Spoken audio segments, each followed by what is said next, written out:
Bonne rentrée à tous. La semaine dernière, je recroisais un camarade de classe avec qui nous avons partagé les mêmes bancs de la maternelle jusqu'en terminale. Au fil des conversations, tu te souviens d'un tel et d'une telle? Eh bien, je l'ai croisée. Et moi, j'ai recroisé ta maîtresse de CM1. Eh bien, elle est non seulement vivante, mais en pleine forme et pas vraiment vieille. Ah oui? Mais alors, ça veut dire qu'elle était jeune? Je croyais qu'elle avait déjà 70 ans. Ouais, mais en même temps, c'est pas possible. Ben non, elle en avait 40 ou 50. Dingue! Mon ancien camarade de classe me dit: Et le directeur d'école, tu t'en souviens? Oh, il était génial. Il était noir. C'est vrai, notre directeur d'école était noir. Et il a fallu attendre 2023 pour qu'on le mentionne entre nous. Était-ce un sujet? Non. Cela était-il explicite ou même tacite dans les conversations des enfants?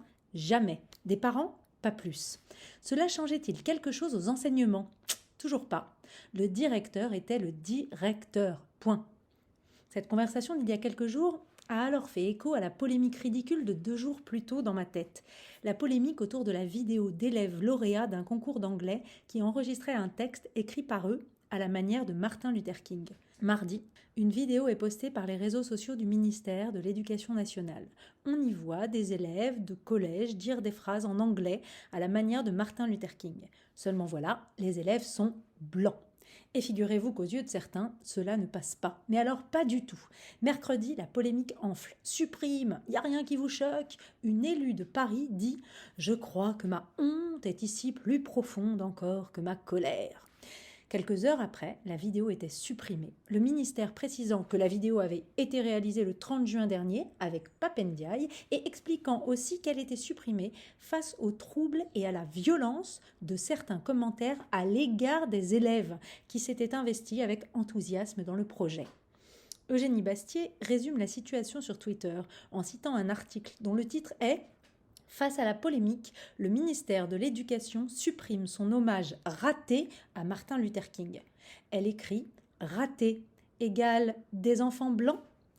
Que s'est-il passé en 40 ans pour que les combats contre le racisme ne puissent plus être menés par des individus quelle que soit leur couleur de peau? Que s'est-il passé pour que l'éducation nationale soit attaquée parce qu'elle ne verrait que des élèves lauréats d'un concours et pas des origines? 2 internautes vont plus loin. L'un dit: Ce qui n'était pas raté, c'était le racisme et harcèlement décomplexé des identitaires d'extrême gauche. Tellement bon qu'on a dû protéger ses enfants de la toxicité des réactions. L'autre: Un média estime donc raté un hommage à Martin Luther King qui se battait contre les discriminations liées à la couleur de peau parce que les gamins n'ont pas la bonne couleur de peau. Ne changez rien, les gars.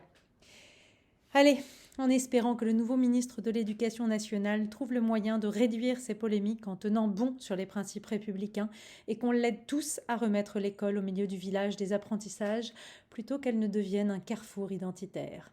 Bonne rentrée et bonne semaine sur RCJ.